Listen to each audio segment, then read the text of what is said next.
Nandasan police સ્ટેશનમાં ઇન્દ્રાળ ગામની અંદર અ, એક 54 વર્ષના માજી, જેનું નામ શારદાબેન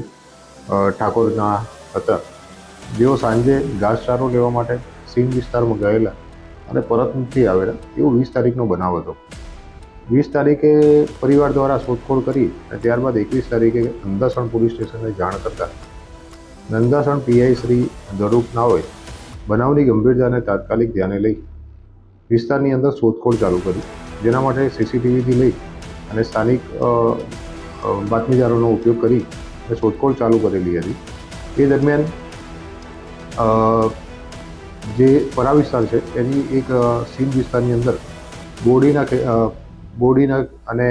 લીંબોડીના ખેતર હતા. એ ખેતરમાં એક લીંબોડીના ઝાડ નીચે જમીન થોડી ઉપસી આવેલી તેમજ માખીઓ બનતી હોય શંકા જતા એ જગ્યાએ તપાસ કરતા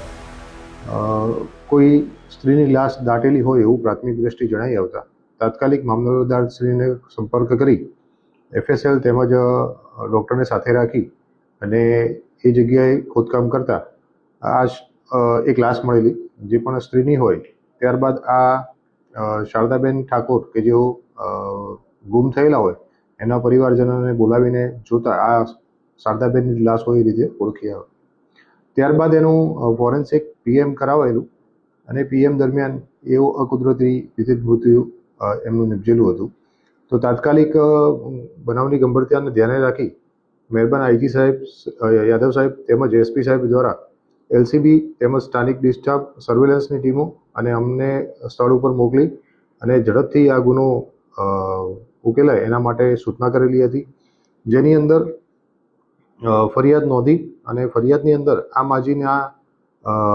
પગે પહેરેલા 1 કિલો ચાંદી જેવું અંદાજિત 1 લાખ રૂપિયાની કિંમતના કડલા, 5 કાનની વાળીઓ જેની કિંમત 70,000 હતી, 2 બંગડી જેની કિંમત 2 લાખ રૂપિયા, એમ કુલ થઈને 4,40,000 રૂપિયાની મુદ્દામાલની લૂંટ કરી માજીની લાશને મૃત્યુ નિપજાવી પુરાવાનો નાશ કરવા માટે એને દાટી દીધેલી હતી. ગુનાનું ડિટેક્શન કરવા માટે અલગ અલગ ટીમો બનાવેલી. એમાં આસપાસના સોનીઓની અંદર તપાસ કરાવતા એક વ્યક્તિ આ જ પ્રકારના કડલા આપવા આવેલો હોય એવું જણાતા CCTVને એના આધારે ચકાસણી કરતા સચિન કુમાર મુકુંદભાઈ કાંતિભાઈ દંતાણી રહેઠાણ ઈરાણા નાઓ